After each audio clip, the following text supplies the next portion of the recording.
पाकिस्तान के खिलाफ हुई एयर स्ट्राइक के बाद पाकिस्तान की ओर से बदला लेने की गीदड़ भभकी दी गई है। एक ओर जहां पाकिस्तान में एयर स्ट्राइक होने का जश्न है, वहीं दूसरी तरफ पाकिस्तान को दो टूक शब्दों में भारत की चेतावनी भी लगातार जारी है।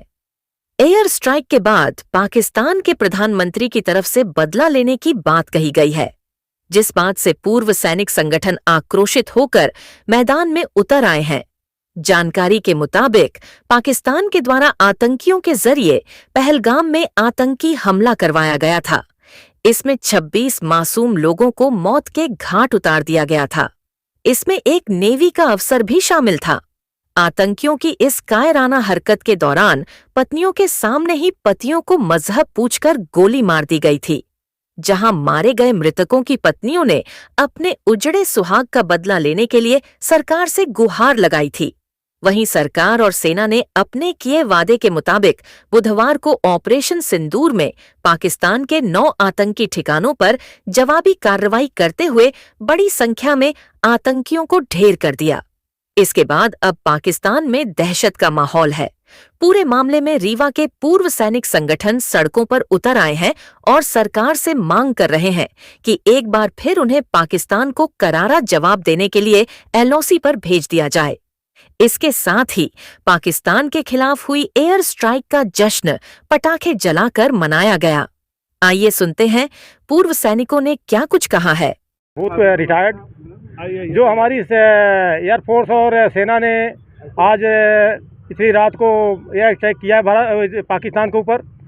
हमारा एक्समैन जितने भी हैं, पूरा नागरिक सभी बहुत खुश हैं और पाकिस्तान को अभी मुंह की खानी पड़ी है। अगर अभी नहीं समझेगा पाकिस्तान तो पाकिस्तान अपने नक्शे में कहीं भी नहीं रह पाएगा। पाकिस्तान की वो हालत हो जाएगी कि यानी वो अपनी पूरी जनता समेत सिमट जाएगा। क्योंकि जाने के लिए तैयार है हमारे जितने भी भूतपूर्व सैनिक हैं सब एक साथ जाने के लिए तैयार हैं और जैसे पहले लड़ते थे वैसे अभी भी हम लड़ेंगे।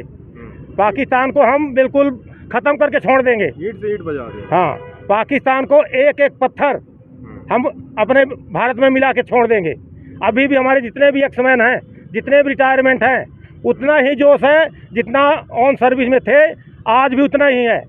और हम बिल्कुल 24 घंटे तैयार हैं भारत के तरफ से जाने के लिए, पाकिस्तान को मुंह की खिलाने के लिए।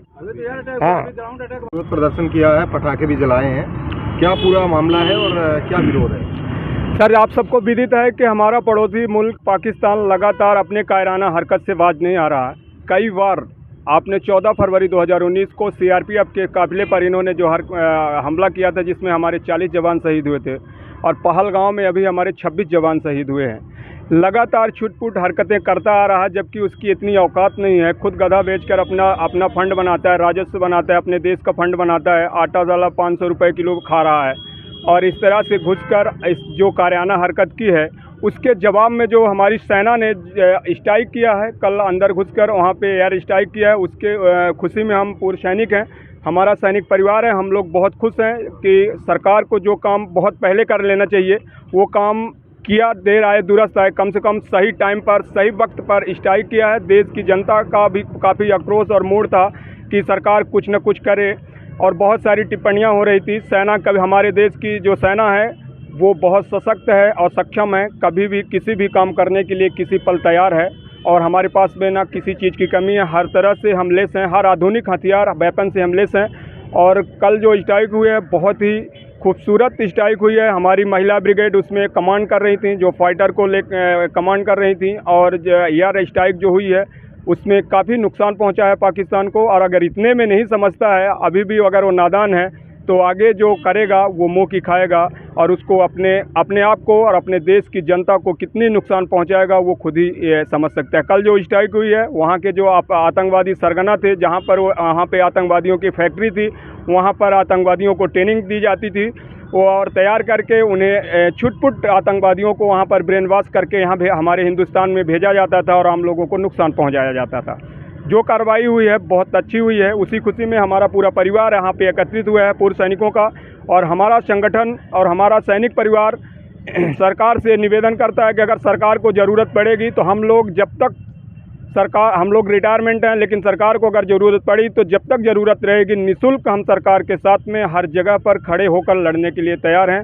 कभी भी सरकार हमें बुला सकती है, हमें कोई दिक्कत नहीं है। क्या नाम है आपका? मेरा नाम पूर्व सैनिक यज्ञ प्रताप सिंह है। मैं साबका सैनिक संघर्ष कमेटी का प्रदेश अध्यक्ष हूँ। हमारे साथ में मित्र मंडली संगठन है, करणी सेना के सैनिक प्रकोष्ठ के प्रदेश जिला प्रभारी हैं और हमारे सारे पूर्व सैनिक यहाँ पे हैं। भैया हैं जो यहाँ पे पूरे जो समाज सेवी और सेना के उसमें काम करते हैं।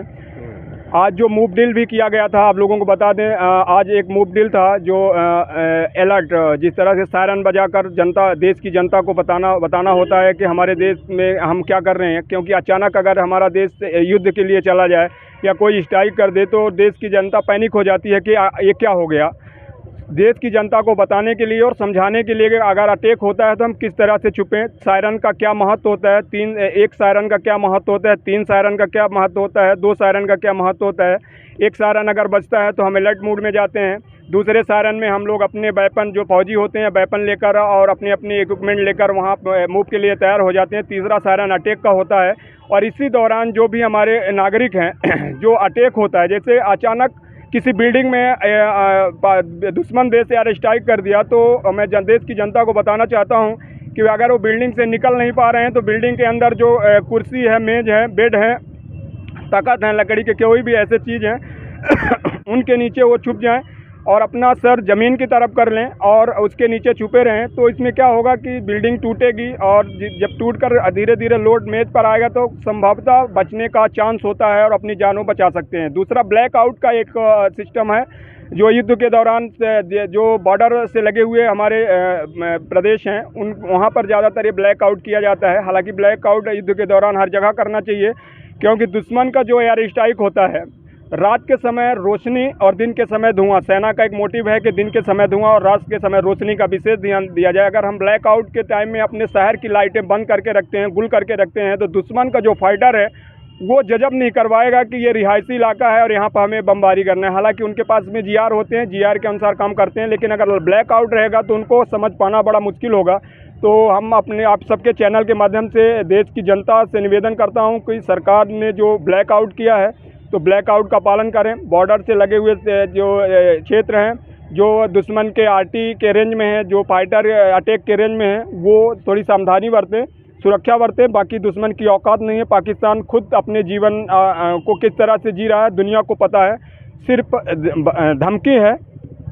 और इस बार अगर वो नहीं समझेगा तो शायद वो अपने आप को देश के नक्शे में नहीं देख पाएगा कि मैं कहाँ हूँ, कहाँ था और कहाँ चला गया। नायक पुष्पराज सिंह, रीवा जिला मध्य प्रदेश। अभी तो हमारा एयर स्ट्राइक शुरू हुआ है पाकिस्तान के खिलाफ। अभी 98 कारगिल युद्ध भूल चुका है वो, अभी उसको भी ताज़ा कराएंगे। अभी तो एयर स्ट्राइक, अभी ग्राउंड टू ग्राउंड अटैक हमारा भी अभी देखा लीजिए। ग्राउंड टू ग्राउंड अटैक होगा तो पाकिस्तान धरती से समाप्त हो जाएगा, वो नाले में तब्दील हो जाएगा। अभी तो हमारा केवल उसको एडवर्टाइज ऐड दिया है, टेलर दिया है कि हम अभी इस तरह के, अगर अभी ग्राउंड अटैक हमारा नहीं हुआ, अभी तो खाली एयर अटैक हुआ है। जब ग्राउंड अटैक होगा तो धरती में नाले में समाहित हो जाएगा पाकिस्तान। अब पाकिस्तान भी 98 कारगिल लड़ाई भूला नहीं है, उसको फिर ताज़ा करा देंगे। इस बार तो चला था करीब 13-14 दिन युद्ध चला था, इस बार 13-14 घंटे में समाप्त हो जाएगा पाकिस्तान। जरूरत पड़ेगी तो जाएंगे आप? जरूरत पड़ेगा तो हम, हमारे पूर्वज तक जो भूतपूर्व सैनिक श्रीरार वो भी तक जाए तैयार, हम तो अभी यंग हैं।